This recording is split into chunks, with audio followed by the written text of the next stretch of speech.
Hi, I'm Pat Keegan and welcome to the DIY Home Build channel. I just finished recently posting the last video in our kitchen cabinet video series, which concluded with the doors, drawers, and hardware in our sink base cabinet. And what I realized after all the posting of all these videos is that while we showed you everything that you need to know to build a complete set of kitchen cabinets from A to Z, including carcass construction, face frame construction, measuring and sizing of doors and drawer boxes and drawer fronts, and all the associated hardware, we were a little remiss in terms of what we covered in finishing the cabinets. And this wasn't by design, but there were a lot of people who asked what was the stain or the product that I used to finish the cabinets. And I did say that we used a red mahogany stain from Minwax, and we used a wipe-on poly effectively from the same company, Minwax, and we used a lot of this wipe-on poly in our finishing regimens here in the shop. But there's a few things that I think you should know, particularly since these videos were geared to the novice cabinet maker, the novice woodworker. And while I don't want to assume that, you don't have a good working knowledge of all the finishing applications that are out there, I can just share from my own personal experience when I started this stuff many years ago that the world of finishing was a very daunting animal to me. And not only are the number of colors insane to choose from, if that's not enough to knock you off your feet, then the myriad of other products that they have, including shellacs and lacquers and varnishes and urethanes and, water-based versus oil-based and what's better and for which application, man, it can really, really, really be daunting. So I felt a little remiss that we didn't cover a little bit more in depth how we finished the cabinets and why we made some of the choices that we made. And so I'm going to assume for this video that it's basically that you have a general knowledge of what a polyurethane is or what a stain is, but maybe you want a little bit more working knowledge in some of the other products that are out there that can really add to your toolbox as a finisher. Particularly if you're a novice in this area, hopefully we can get some of the confusion straightened out. And so I created this Finishing 101 video, if you will, to help with just that. And one of the reasons that, besides the sheer quantity of products that are available to you that can be confusing as to what you use and when, is actually the marketing and the formulation of these chemicals is often very confusing as well. The marketing is done in a way to get you to buy the product. And so it's going to be up to the manufacturer what they feel like putting on the front label of the can. Is it a wiping varnish? Is it a oil and urethane top coat? Is it a wipe-on poly versus a regular poly, and what the difference is? And so the marketing can actually lead us to be confused a little bit of the time. The other reason that makes it confusion is on the back of the label. Yes, they have the directions, but many of these things say essentially the same thing. So what's really the difference? Well, unless you kind of understand some of the formulation, you're not going to know this, because the manufacturer's materials and chemicals that they put in these things are proprietary, and that's done by design. They do not want to print on the back of the can what is actually inside the can, because then their competitor can come and read it and go, oh, that's why their product is so much better than ours. Yeah, let's add that chemical to it. So they don't really want to do that. And so the world of finishing can be a little bit confusing. So I created this video for a couple of reasons. One is to avoid the confusion, as I mentioned. The second is, and probably most important, is the wood that we used to construct our cabinet doors and our face frames was cherry. And cherry is prone to this behavior called blotching. And blotching is simply the uneven absorption of these stain pigments into the wood. Some places have greater absorption, some places have not as much, and where it's greater, it tends to be darker, and that gives you this darker blotching effect on the wood. And in fact, that happens on a lot of woods like cherry and maple and birch, and softer woods like pine, for example, or fir. And so because of that blotching, I'll be honest with you, 90% or more probably of the woodworking community, to me, that's anecdotal evidence only, seems to believe that blotching is bad. And although it may not be desirable in some applications, I have in fact held samples in front of clients, and some of those clients have chosen the blotched look because they like it. If I told them that was blotched, which has a negative connotation to it right off the bat, maybe they wouldn't have picked it. But they picked it because, oh, this looks a little bit more rustic. Or, oh, I like the way that highlights the grain in these areas. And you only get a lot of that highlight through applying the stain, directly. That is another reason for kind of trying to understand what some of these products do. And some of them can actually be used to reduce the blotching if desired. And I'm going to show you a couple of ways to do that. And so the video is basically going to be divided up into 3 parts.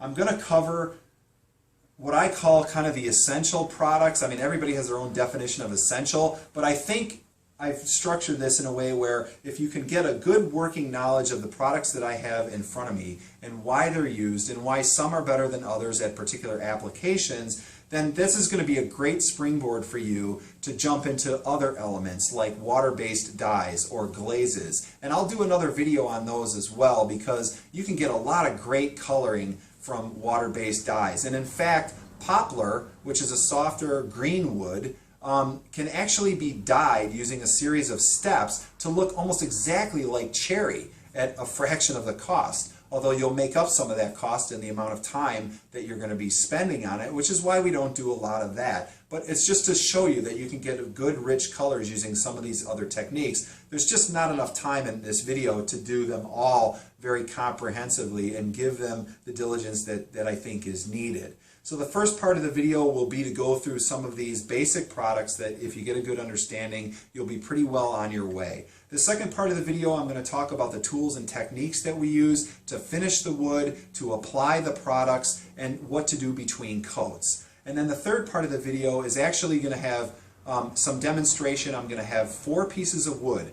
I'm going to have a piece of cherry plywood that we use in our cabinets, a piece of the solid stock that we use on our face frames, a piece of maple, and a piece of eastern white pine, so that you can see 4 different types of applications that we're going to do. And in fact, I'm going to give you a great recipe for finishing bare wood. If you want that warm look that is very vibrant and brings the grain out to you, that really makes it pop really nicely. I'm going to give you a specific formula for that, but I would feel remiss if I didn't explain what's behind that formula and why we are doing it. That's the only real reason, I think, or the only real way, rather, that we learn.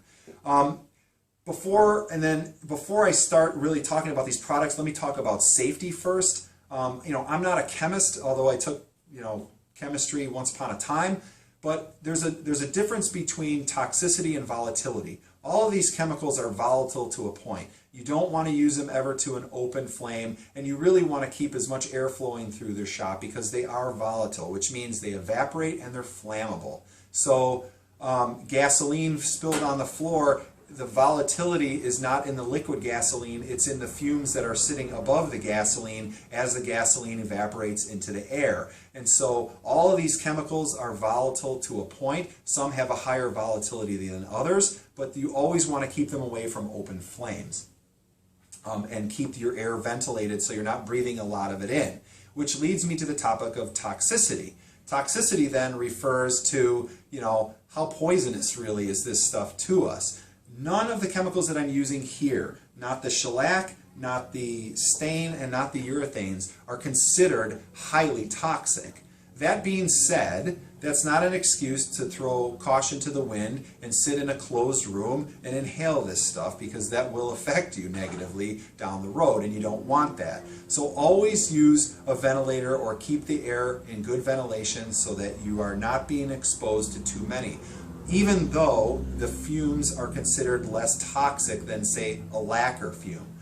If you're spraying any of these products, always wear a respirator. Even though they're not toxic, when you're atomizing these products to apply through a sprayer, they can get in and saturate the lungs to a much greater degree, and you do not want that long term.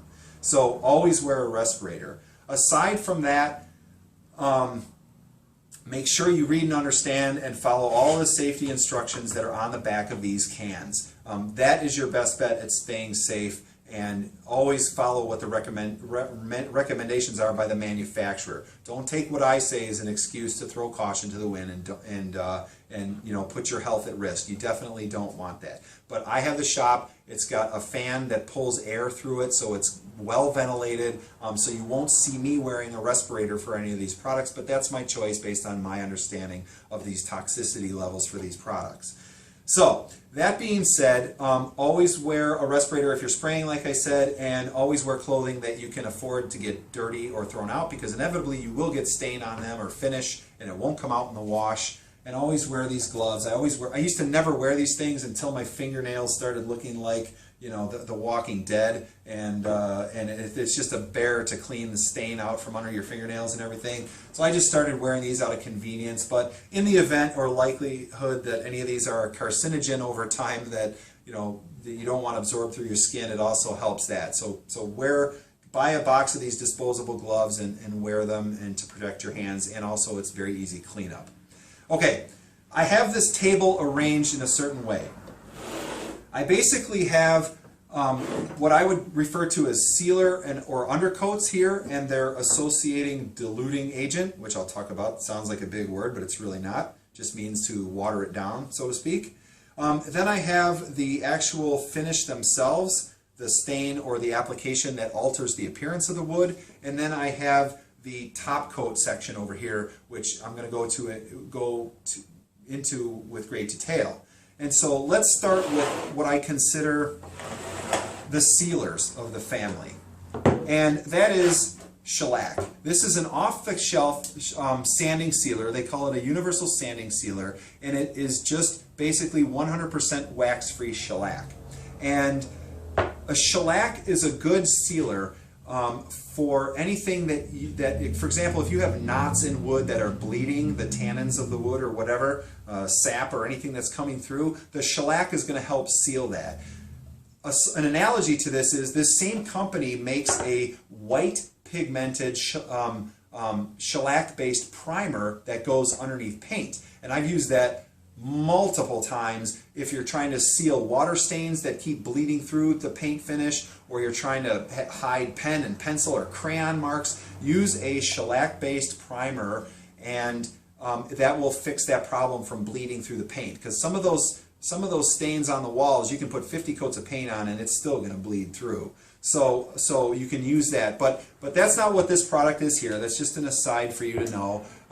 But this shellac is great for sealing wood before a top coat or before a stain is put on it. And the reason we do that is to help prevent that blotching that I was talking about earlier. That's what a sanding sealer or a wood conditioner or a pre-stain conditioner, again, remember I talked about that marketing. You're going to look at this and go, whoa, what's a universal sanding sealer versus a wood conditioner versus a this? They're all effectively the same thing, and I think most of them are basically just diluted shellac.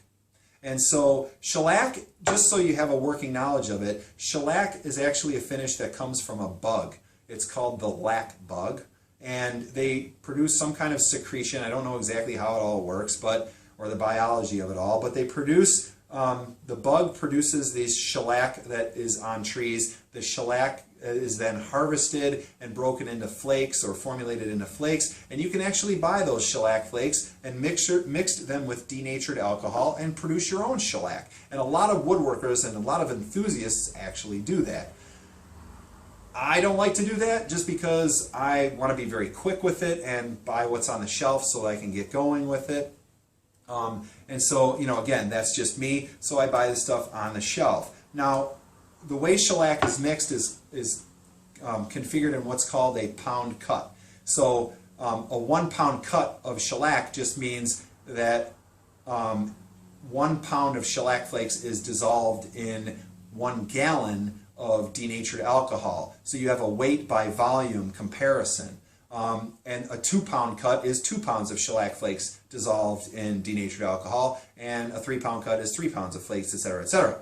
Now, from what I understand, although it doesn't say it directly on the can, this is about a 1 pound cut of shellac. So it's pretty weak in terms of its sealing capability. That's why it's called a sanding sealer and not like a top coat shellac that although I don't have a can of it here, in the same aisle, probably right next to this can, is actual shellac that can be used as a top coat. But you have to understand shellac and whether it would be a good top coat or not. But let's stick with the sealing properties for right now. So this is about a 1 pound cut. To me, that's too strong to be used under a stain to reduce blotching, and that's why it's actually used, is to reduce that blotching, because it seals the wood pores from absorbing too much stain. But if it's too strong, it'll seal it too much and the stain won't absorb at all. But if it's too weak, then you're gonna not get the resistance to the blotching that you want. So what I've done here in this glass jar is I've basically just added more denatured alcohol to weaken it even further. And I want to weaken it further so I can get a little bit more stain absorption, but it's going to be an even absorption rather than an uneven absorption, which gives you the blotching. So you just, one of the things that you do is you can get these glass jars or whatever. Some of them have the graduated lines on them, and they're equal distance apart. You just fill up to the first line with your shellac out of the can, or the sanding sealer shellac out of the can, and then you fill it to the next line with your denatured alcohol, and then you have your own 1-to-1 solution. I don't remember what that would be in terms of the pound cut, whether it's a ½ pound cut or a 2/3 pound cut, I don't know, but I know that it works for me. You can actually even go 2-to-1 or 3-to-1 if you want to, but again, remember that you're going to be weakening it the more you dilute it, and that's going to work against you in terms of reducing blotch. The last two things I'll tell you about this stuff is a sanding sealer is wax free. So shellac has wax in it, and they take that wax out somehow, and whenever you use it as an undercoat and you're going to put a stain or a top coat on top of the shellac, you definitely want it wax free. And that's what the manufacturer recommends. Probably the long-term effects are that this finish may wear off or come off or flake off if there's wax product underneath it. And that kind of makes sense, I guess, logically. Remember the marketing that I've been referring to. If it does not say 100% wax-free shellac on the can like this one does, then it's not, and it has wax in it. So just be aware of that. There's a difference between wax shellac and de-wax shellac. But I highly, highly recommend that you get familiar with this product, because it is universally probably the most useful product that there is. It basically works in conjunction with all of these other finishes. You can use it under anything pretty much, and you can use it on top if you would like for a finish coat. Now that being said, shellac as a finish coat is not necessarily the best choice. Although it's a great finish, it dries very quickly. In 15 minutes, I think you can basically sand this stuff and then apply the next coat. Obviously depending on humidity conditions and everything else, but it dries very fast. You can do multiple coats in one day, so it's a great, great product. But it is not as strong in terms of protection or resistance to water and heat and scratching as the polyurethanes. So keep that in mind. That's why I don't usually use it as a top coat. You can use it as a top coat. It comes in clear and amber, and I think it's a 2 or a 3 pound cut that comes in a different can, so it's a stronger finish. It's going to really seal everything very nicely. The only problem is you don't get the protection. So maybe you use it on a picture frame or other pieces of furniture that are not going to see a lot of wear and tear.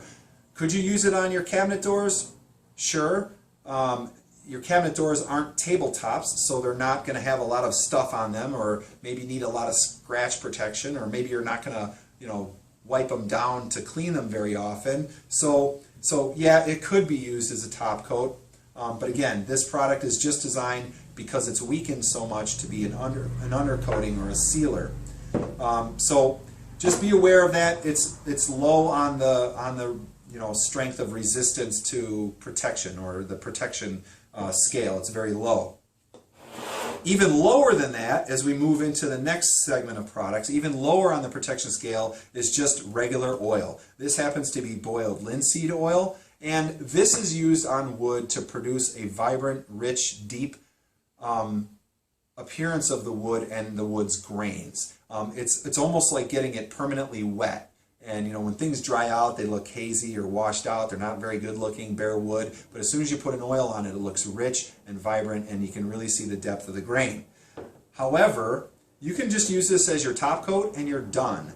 However, it is not very protective at all. It doesn't protect against moisture damage or water damage. It doesn't protect against heat damage, and it certainly doesn't help protect the wood from scratches or dents or dings the way a polyurethane might. And so in one of the ways we're going to do the finishing demo, I've actually prepared a formula for you where this is used as an undercoat and then covered by some shellac and some polyurethane to give you a real vibrant way of finishing bare wood. If you decide, for example, you want to use cherry and you actually want to just leave the bare cherry, because you know, bare cherry or cherry with a light finish that doesn't do a lot to alter the color is also very beautiful to a lot of people. And so there's a way to do that I'm going to show you later in the video. By the way, I don't think this stuff is food safe. If you're into turning and like to do a lot of woodworking where you're making bowls and wooden salad bowls and things to eat out of, they have specially formulated food safe oils that you would want to use, not this stuff.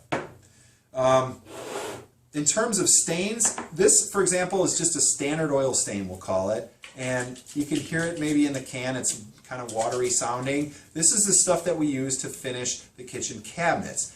Applied to bare cherry is going to induce some of the blotching that I talked about. In this case, you can actually go back through the videos that we did in our kitchen cabinet series, and you can see that there are blotched pieces of the wood.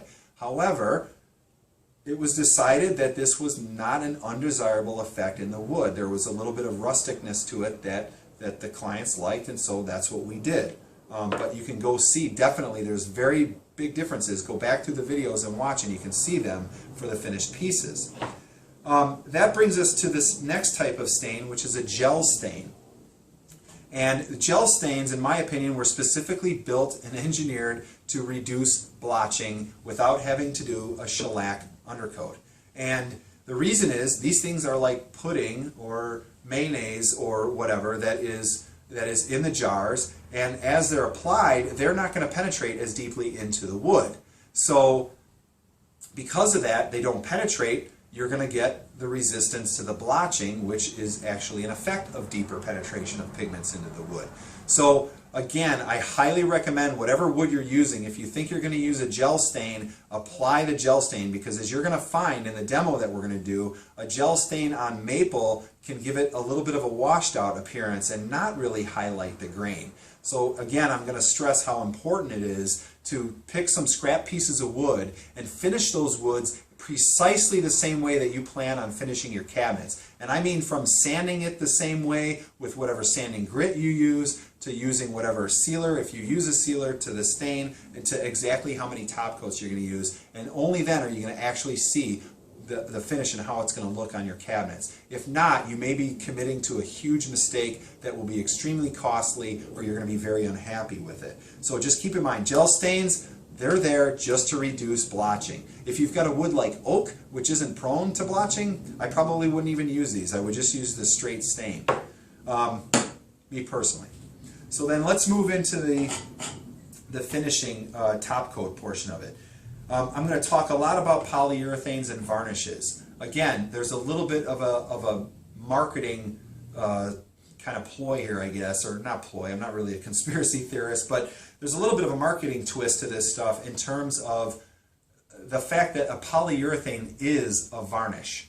There are three types, effectively, that I'm aware of, three types of varnishes, and I can never remember the third one, but there's a polyurethane as a type of varnish. A alkyd varnish is typically the ones that they say varnish and not polyurethane, and then there's another type which I can't remember. Effectively, they are almost identical in terms of practical purposes for what we would be using them for here.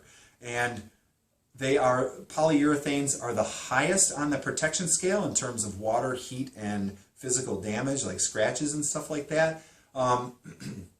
They're all pretty standard, simple to apply, but even within the polyurethane family, there are a bunch of differences that you need to know. So let me move these over here and kind of move these sealers into the front and center. So what I've kind of got here, I guess, is a couple of different types of polyurethane. And when I'm going to say polyurethane or varnish almost interchangeably here. Because I said they're effectively the same. So if you're confused and you're at the store and you say, oh my God, what do I get? Do I get a varnish? Do I get a polyurethane? I don't know what. Effectively, they're the same. The only difference is maybe like a spar varnish or a marine varnish. Those are specifically designed to be used outdoors or on things that are going to get wet a lot. And you don't need that kind of protection for cabinets or indoor tabletops or indoor pieces of furniture. But just so you're aware, I don't have any of them here, and I'm not going to go in depth to talk about them. But in any case, the interesting thing to note is you're going to find this oil-based polyurethane, and then you're going to find a wipe-on poly. And similarly, although unfortunately I don't have the cans here, you're going to find a regular varnish and you're going to find a wiping varnish. The only difference between the wipe-on varieties and the straight out of the can varieties, the full-strength ones, is just dilution. And they're diluted with mineral spirits or paint thinner. And the same way we diluted the shellac, you can dilute varnish or polyurethane. So I think these things are almost identical in price. I forget, but if I'm going to pay 10 bucks for this 32-ounce can and 10 bucks for this thing, I might be able to get a cheaper can of mineral spirits and make my own by just deleting, again, a 1-to-1 ratio. Fill this can halfway up with the varnish, or up to a certain point with the varnish or the polyurethane, and then just add mineral spirits to it and mix it up, equal parts, and you're going to have an effective wiping polyurethane or a wiping varnish. Effectively almost all the same thing for all intents and purposes, and for practically speaking what we're using it for here. So oil-based polyurethanes, oil-based varnishes are at the top of the food chain when it comes to strength and protection, which I mentioned.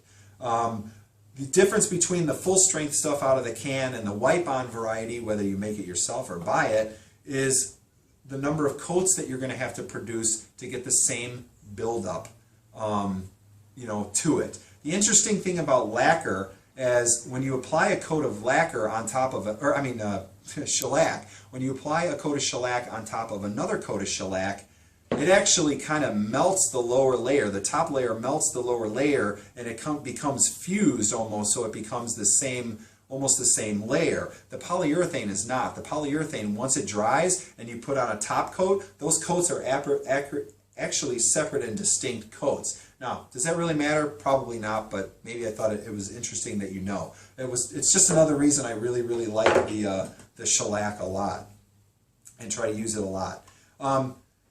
So in terms of full strength, that's fine, but let's then talk about now, I'm not going to talk a lot about finishes other than the fact that polyurethane is normally high gloss, and they add flatteners to it to get it down to a semi-gloss or a satin finish. If you're interested in knowing me personally, I use satin for just about everything because I just don't like the flashes you get or the light reflection you get, which actually you can't see. Once you get a good light on a glossy piece of furniture, it's tough to see the grain of the wood on there, so I just particularly don't like it. I almost always go with a satin finish, just as an FYI. It gives enough shine to let you know that it's finished, but it's not so shiny that light reflecting on it isn't going to give it that little bright look. So anyway, let's talk then about the water-based finish, because water-based polyurethane is a very popular product because it cleans up with water and it's low, it's not as volatile, it doesn't have the fumes that the regular polyurethane has. There's two things that you'll want to know about water-based polyurethane. The first thing is, obviously it cleans up with water as opposed to oil. You can't thin it with paint thinner, so don't try. But it's also less resistant than the traditional polyurethane. And it's less resistant to damage in terms of water and heat and physical damage than its oil-based counterpart. And so it's probably considered moderate to high, whereas this stuff is considered high. So if that matters to you, then then definitely take that into consideration. One thing I would definitely note is that many of you have written to me saying that you don't have access to pre-finished plywood. And we do here, and so we use that a lot in our products. And I think that plywood is actually finished with a phenolic resin, so it's different than any of these products. But whatever you do, please do not, if you decide to make your own pre-finished plywood or you decide to apply a finish coat to the inside of your cabinets, do not use an oil-based product. Do not use oil-based polyurethane. Do not use a varnish or any other kind of alkyd product, because oils tend to give off gas, oil gas, as they cure for their lifetime. And you know, the last thing you probably want is every time you open a set of cabinet doors to get food out, you know, you get this whiff of polyurethane smell. And so that's because these compounds produce off gases, they call it, you know, through their lifetime. If you're going to produce your own or finish the inside of your cabinets or try to make your own pre-finished plywood, definitely either use a shellac or a shellac undercoat underneath the water-based polyurethane, or even just straight polyurethane, water-based polyurethane if you want. I like the shellac a little bit better because it penetrates and seals more, and then a polyurethane, a water-based polyurethane top coat. And then you're not going to get that smell inside the cabinet that you're going to get from these oils. So please don't do that. The last thing I would talk about, and it's more like a pop quiz, is I have an oil and urethane top coat here that's made by General Finishes, and I've used it a few times. However, I don't use it a lot. And the pop quiz, now that if you've been able to stay awake from the beginning of the video to here, the pop quiz is, where does the oil and urethane top coat that I have here, knowing the marketing information that I gave you already and the education that hopefully you've gotten from some of this stuff, you know, where does this sit, do you think, on the relative protection scale? Is it stronger or weaker than the boiled linseed oil that we talked about, which is very weak? Is it stronger or weaker than the oil-based or the water-based finish that we talked about here at the polyurethane, which is at the top end of the strength scale in terms of protection? If you answered the question that it is in between, then you are absolutely correct. Because they add oil to the urethane varnish, it's going to weaken it in terms of its strength from the polyurethane varnish, but it's going to strengthen it with respect to just the oil because you've got a urethane finish in it. But in generally, it probably sits somewhere in between these two.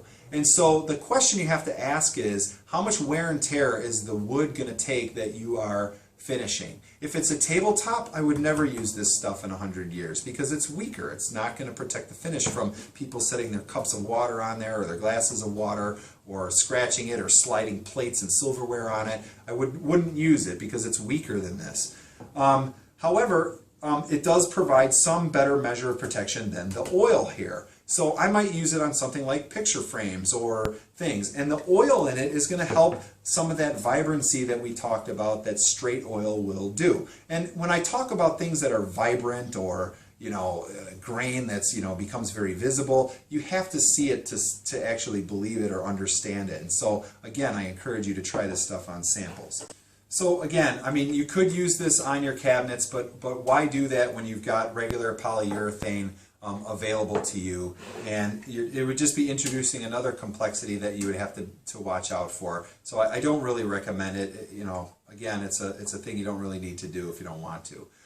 So again, I appreciate you taking the time to listen to all of this stuff. It's a lot of material to digest, but hopefully I've given you a working knowledge of some of the more fundamental products that you have, and that there's thousands of different combinations you can make with all this stuff.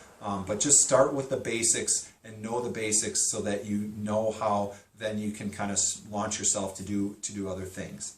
All right, I'm going to move on to the tool portion of the video, so I'll get this stuff cleared up and we'll be right back.